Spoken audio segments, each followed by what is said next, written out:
Africains, Africaines, bonjour. Ivoiriens, Ivoiriennes, bonjour. Nous sommes aujourd'hui le 9 juin 2021 et il y a exactement 5 mois, le 9 février, nous avons lancé ensemble un challenge. Un challenge, c'est un mot anglais qui signifie à la limite un défi. Un challenge, c'est une entreprise difficile dans laquelle on s'engage comme pour relever un défi. C'est ça la définition d'un challenge. Alors quand on dit qu'on lance un challenge, c'est un défi qu'on se lance à soi-même, un défi qu'on lance à la société, un défi qu'on lance à une entreprise, etc., etc. Le challenge que nous avons lancé ensemble le 9 février 2021, il consistait à faire quoi? Il consistait à relever le défi qui était que nous décidions de changer le nom d'un pagne. Effectivement, c'est ça, un challenge. Ce challenge-là, nous avons réussi à le relever parce que rien ne garantissait sa réussite. Le pagne qui se nommait autrefois Marie Capable, à travers ce challenge, à travers ce défi que nous avons décidé de lancer, il était question de faire en sorte qu'il se nomme désormais EIV Capable. Le pagne au motif que je porte sur mon épaule, il a été créé, il a été conçu, il a été dessiné par Vlisco en 1953. Et ce pagne, il représente 2 lèvres. C'est une bouche fermée. Il est dessiné de façon artistique et donc quand on le voit, on ne pense pas immédiatement à une bouche. Ce pagne donc a été mis en vente en 1953 et on sait à cette époque-là que les commis qui travaillaient chez les expatriés, ils n'étaient pas si nombreux.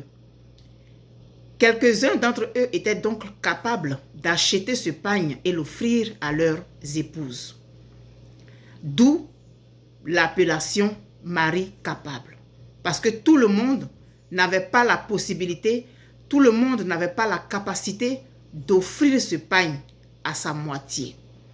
C'est ainsi que les quelques rares personnes qui étaient capables d'acheter ce pagne-là à l'époque étaient considérés comme des hommes capables.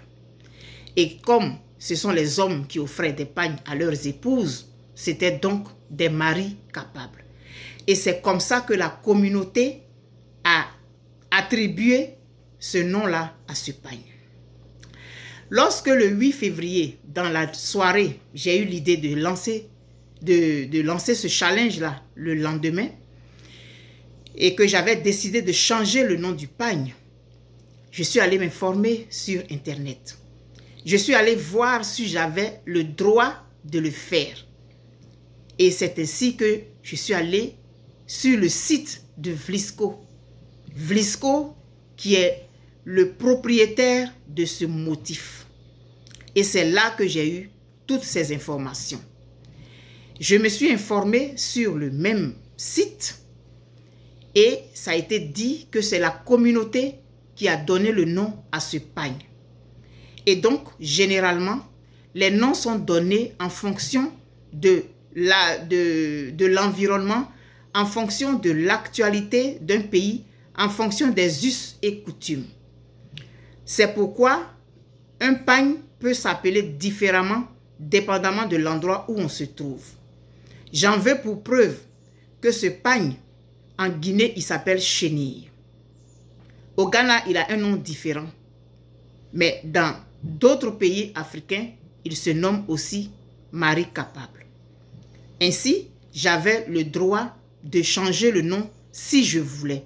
Je ne serais pas poursuivi par personne parce que je n'aurais pas enfreint aucune loi. Et c'est forte de toutes ces informations que le lendemain, j'ai lancé ce challenge-là et ensemble, nous avons trouvé un nom. Un nom qui a été proposé par KGK même, que je mentionnerai toujours. Ce challenge-là donc, qui était une entreprise très difficile, il faut le remarquer, il faut le préciser, changer le nom d'un pagne qui a été créé en 1953. En ce moment, mon père et ma mère ne s'étaient même pas encore rencontrés pour dire que j'étais prévu. Alors, moi qui viens au monde des années, plus de 10 ans après la création de ce motif, je prends sur moi l'engagement, je me lance le défi. Je lance le défi à la communauté. Je dis à la communauté que je souhaiterais qu'on change le nom de ce pagne. Oui, c'est ça qu'on appelle un challenge. Un défi qu'on se lance. Une entreprise difficile de prime abord, difficile à relever. Mais grâce à vous, grâce à la participation de chacun de vous, nous avons relevé avec brio ce challenge. Et aujourd'hui, le nom de ce pagne, c'est EIV Capable. Pourquoi EIV Capable? EIV Capable parce que Madame Simone EIV Gbagbo était vilipendée sur les réseaux sociaux depuis environ 2 ans.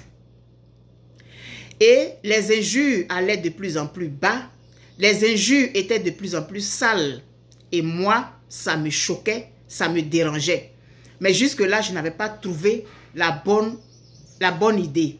Jusqu'à ce que, ce 8 février-là, je vois cette photo sur les réseaux sociaux et que Dieu m'inspire. Ce challenge a été lancé pour que le nom soit changé, c'est vrai, mais pour honorer une dame, une grande dame, une universitaire, une femme politique, une ex-première dame, une mère, une épouse, une grand-mère, un être humain, une femme. Pourquoi c'est cette inspiration-là que Dieu a donnée? J'estime que c'est parce que dans le nom du pagne, il y a le mot capable. Et je connais le nom de ce pagne. Je connaissais le nom de l'ancien nom de ce pagne. C'est pourquoi, à la vue de la photo, cette inspiration a été donnée. Parce que le Seigneur, il savait très bien que connaissant le nom de ce pagne, j'étais capable de lancer ce challenge-là.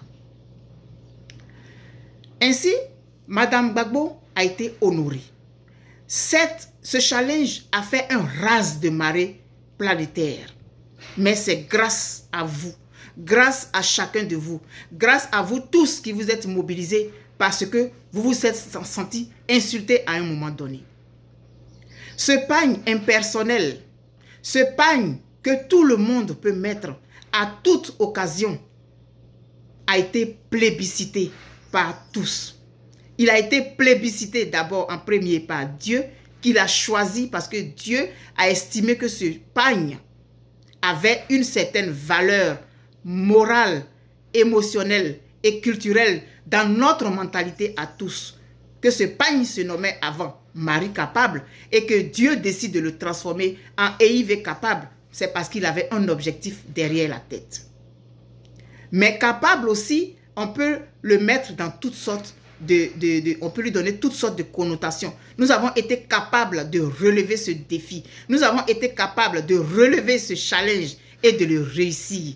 Parce que rien ne garantissait que ce nom-là allait être véritablement changé. En plus, il était lancé sur les réseaux sociaux à partir du Canada. Par une simple citoyenne qui ne connaît ni d'Adam ni d'Ève, qui ne connaissait ni d'Adam ni d'Ève, Madame Gbagbo, mais qui la voyait à travers les médias quand elle était dans son pays. C'est donc une simple citoyenne choquée, outrée par ce qui se passait sur les réseaux sociaux qui a été utilisé, un simple canal par lequel Dieu est passé pour relever sa fille. Madame Gbagbo a été relevée au-delà de ce qu'on pouvait imaginer. Bravo à chacun de vous. Le 9 mars, le lendemain de la Journée internationale des droits de la femme, j'ai fait une vidéo où j'ai dit que le challenge au-delà de ce pagne qu'on était en train de promouvoir, au-delà de Madame Gbagbo qu'on était en train d'honorer, qu'on était en train de lever à la place qui est la sienne, c'est-à-dire au-dessus de la mêlée, ce challenge avait des objectifs qui allaient au-delà de ça. Promouvoir la femme en tant qu'être humain à part entière, d'où l'appellation EIV Capable de son nom de jeune fille. Parce que Madame Gbagbo, avant de se marier, c'est élevé. Avant de se marier, elle avait son tempérament et elle nous l'a démontré à travers ses écrits, à travers tout ce qu'elle a occupé comme fonction avant de se marier, avant de devenir l'épouse du président Laurent Gbagbo. C'est donc l'individu en tant que tel, la femme, pas l'épouse, mais la femme, l'individu.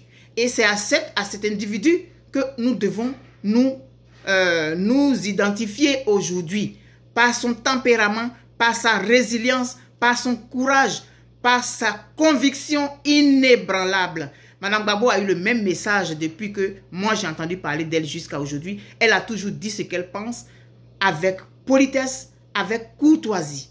Madame Gbagbo nous enseigne le pardon. Madame Gbagbo nous enseigne la réconciliation. Madame Gbagbo nous enseigne plein de choses. Et c'est Madame Gbagbo en tant qu'être humain, pas en tant qu'épouse. Parce qu'en tant qu'épouse, elle a un autre rôle. Mais c'est la femme politique, la femme écrivain, la femme enseignante. C'est cette dame-là qui est l'icône de ce challenge et il est capable. Et donc, j'ai expliqué tout ça dans la vidéo du 9 mars, ça faisait un mois. Le 9 avril, une association EIV Capable a été lancée en Côte d'Ivoire. Et nous, avec l'équipe Les Anges Gardiens, on avait déjà décidé, puisqu'il y avait déjà des associations, des personnes hors de Côte d'Ivoire qui étaient intéressées à intégrer ce qui était en train de se faire, ce mouvement d'ensemble grandiose qui était en train de se faire sous nos yeux. Et j'avais décidé de créer un mouvement qui allait canaliser cette nouvelle façon de penser, cette nouvelle façon de voir un certain nombre de choses, cette nouvelle façon de présenter la femme dans la société, pas l'épouse, mais la femme en tant qu'individu qui est capable de poser des actes, qui est capable de poser des actions dans sa communauté. Maintenant, quand elle va se marier, qu'est-ce qu'elle apporte? C'est ce message qu'on a envie d'envoyer à la génération, à cette génération et à celle qui va nous suivre. Tu ne te maries pas juste pour te marier. Tu te maries parce que la société, parce que la nature le commande. Mais quand tu te maries, qui es-tu? Quand tu te maries, qu'est-ce que tu apportes? C'est ce message que le challenge EIV Capable était en train d'apporter. D'où le choix du nom de jeune fille de Madame Gbagbo. Avant d'être Madame Gbagbo, elle est EIV. Et c'est EIV que nous sommes en train de promouvoir. L'individu EIV. Cette personne EIV qui a été éduquée par ses parents, qui a été scolarisée par ses parents, qui a été formée, formatée par ses parents et qui est arrivée dans un mariage avec un tempérament. Et je pense que c'est ce tempérament-là qui a séduit le président Laurent Gbagbo, qui lui a permis d'en faire sa femme. Et c'est cette femme-là qui l'a conduit au poste présidentiel. Le président Gbagbo, ce n'est pas lui qui a fait son épouse. Il a dit le jour de son élection, le jour de son investiture. Elle était déjà comme ça. Ce n'est pas moi qui l'ai formée comme ça. Elle était déjà formée comme ça. Donc toi, ma soeur, ma fille, ma nièce, ma cousine, mon amie d'enfance, la fille de mon ami, qu'est-ce que toi tu apportes dans ton couple? Parce que le président Laurent Gbagbo, il a choisi Simone parce qu'elle était ce qu'elle est, parce qu'elle était EIV. Donc toi, qu'est-ce que tu apportes dans ton mariage? Est-ce que ton mari pourra dire demain, non, elle était déjà comme ça quand je l'ai rencontrée? C'est justement ça qui a fait que je suis allée vers elle. C'est ça que le message que moi, en tant qu'individu, je voudrais t'envoyer. Et le 9 avril, comme je disais, vu que le mouvement était en train de s'internationaliser, j'ai décidé de faire de ça un mouvement. Mais jusque-là, on était encore dans l'observation jusqu'à ce que je nomme Madame Carole Tro comme coordonnatrice du mouvement en Côte d'Ivoire. Parce que c'est en Côte d'Ivoire que tout se passe. C'est là-bas sur le terrain que tout va se passer. Nous sommes à l'extérieur, nous allons être une aide. Nous allons apporter quelque chose. Mais c'est sur le terrain là-bas que ça va se passer. Et alors, Carole Tro a mis sur pied cette organisation pour la fête des mères que nous avons soutenue de loin et ça a donné le top départ du mouvement international EIV Capable officiellement. Et donc aujourd'hui, le 9 juin, je le lance officiellement, quoique je l'ai déjà déclaré. Je l'ai déclaré et j'ai reçu les papiers. Je l'ai déclaré ici au Canada, j'ai reçu les papiers. Mais officiellement, je lance aujourd'hui 9 juin comme jour anniversaire, parce que le 9 février, quelque chose s'est passé. Le 9 février, quelque chose de grand s'est passé dans l'histoire de l'humanité, dans notre histoire à nous. Un challenge a été lancé, un challenge, un défi mondial a été lancé et il a été relevé par chacun de vous. Et donc, à travers le monde, il y a plusieurs associations. En Côte d'Ivoire, ce sont les associations EIV Capable. Et aujourd'hui, ce pagne-là, il est le point de convergence de toutes les femmes. Il est l'instrument de ralliement de toutes les femmes. Donc, peu importe l'association que nous avons, même si nous l'avons déjà créée avant, nous considérons que ce pagne est le pagne qui va réunir toutes les femmes, des femmes qui sont capables d'apporter quelque chose à leur communauté, capables de construire une société nouvelle, parce que la femme, c'est le socle de l'humanité. Si la femme a des valeurs comme ça, elle est capable de les transmettre. Et ce pagne-là, il nous rassemble autour de nos valeurs. Donc, qu'on soit PDCI, qu'on soit RDR, qu'on soit UDPCI, qu'on soit MJP, peu importe ce que nous sommes, ce pagne, il doit nous réunir parce que nous sommes, avant d'être dans les partis politiques, avant d'être dans des religions, nous sommes d'abord des femmes. Et toute femme devrait se reconnaître dedans. Ce mouvement international EIV Capable, c'est un mouvement apolitique. C'est vrai qu'on utilise le nom d'une dame, on utilise Madame Gbagbo comme icône, mais c'est un mouvement apolitique. Ce n'est pas un mouvement de soutien à Madame Gbagbo. Ce n'est pas un mouvement qui envoie Madame Gbagbo nulle part. Mais ce mouvement peut venir en appui aux actions que Madame Gbagbo porte. Madame Gbagbo, aujourd'hui, elle encourage la communication. Elle encourage aujourd'hui la réconciliation. Le mouvement international EIV Capable peut venir en appui à cette action que pose Madame Gbagbo. Donc, tous les hommes, toutes les femmes politiques, les premières dames, les ex-premières dames, si elles sont en train de mener une action sociale pour la Côte d'Ivoire, le mouvement international EIV Capable est capable d'apporter sa pierre. Parce que ce mouvement, aujourd'hui, on a vu que c'était un besoin. On avait besoin de booster la femme, on avait besoin de relever la femme, mais ça passe d'abord par la femme elle-même. Est-ce que tu te reconnais dans ce mouvement?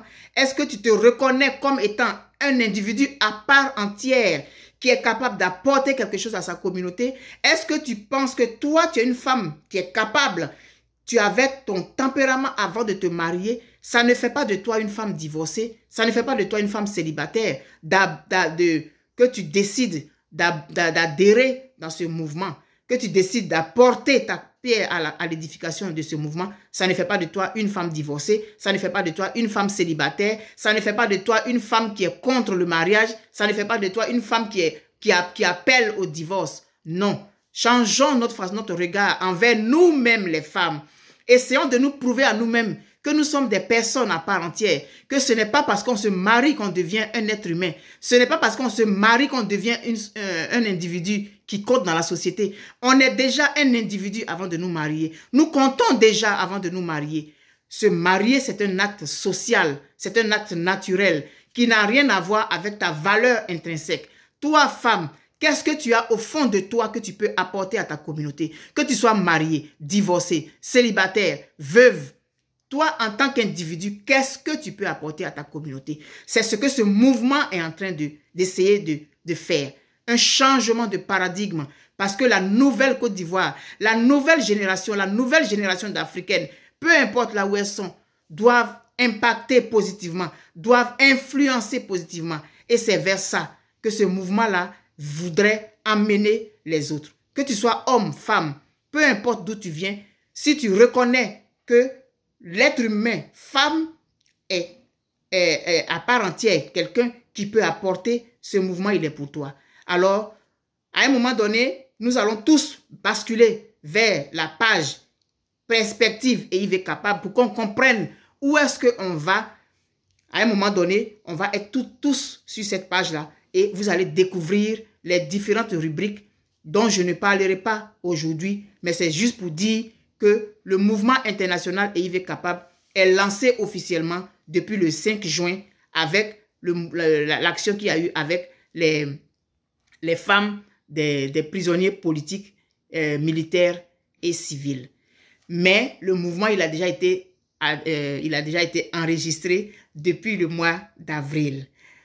Je vous remercie beaucoup pour avoir eu confiance en moi, pour avoir permis que ce challenge soit relevé. Je répète encore qu'un challenge, la définition du mot challenge selon le Larousse 2011, un challenge, c'est un défi. Un challenge, c'est une entreprise difficile à réaliser, mais qu'on se fixe. Et nous avons réussi à relever ce challenge-là. Ne confondons pas et n'attribuons pas le mot challenge à tout ce que nous faisons. Parce qu'un challenge, c'est un challenge. Il faut en connaître la définition. On souhaite donc bon vent au mouvement international EIV Capable. Nous avançons. C'était un challenge qui a été relevé avec brio, mais on continue. Aujourd'hui, c'est le mouvement international EIV Capable. Et demain, il y aura autre chose. Des choses que j'avais annoncées. Mais allons-y pas à pas. Allons doucement. On est pressé. Vous pouvez continuer à envoyer vos photos. On va continuer à les poursuivre. Mais nous ne sommes plus dans le challenge. Parce que le challenge, nous avons fini avec ça. Nous l'avons relevé. Nous avons relevé ce défi-là que nous nous sommes fixés nous-mêmes. Aujourd'hui, nous sommes dans le mouvement international parce qu'il y a plusieurs associations de plusieurs pays qui existent déjà. S'il y en a qui veulent en créer, vous êtes toujours les bienvenus dans mon inbox. Au niveau de la Côte d'Ivoire, c'est Madame Carole Tro qui est la coordinatrice nationale du mouvement international EIV Capable. Que toutes les autres femmes africaines, si vous avez envie d'en créer dans vos pays, mon inbox il est ouvert. C'est ensemble que nous allons réussir à arriver. C'est ensemble que nous allons réussir à relever tous les défis. Je vous souhaite une très bonne journée. Et puis je vous dis à très bientôt. Et on y va pour le mouvement international EIV Capable. Je vous aime très fort. À bientôt. Bye bye.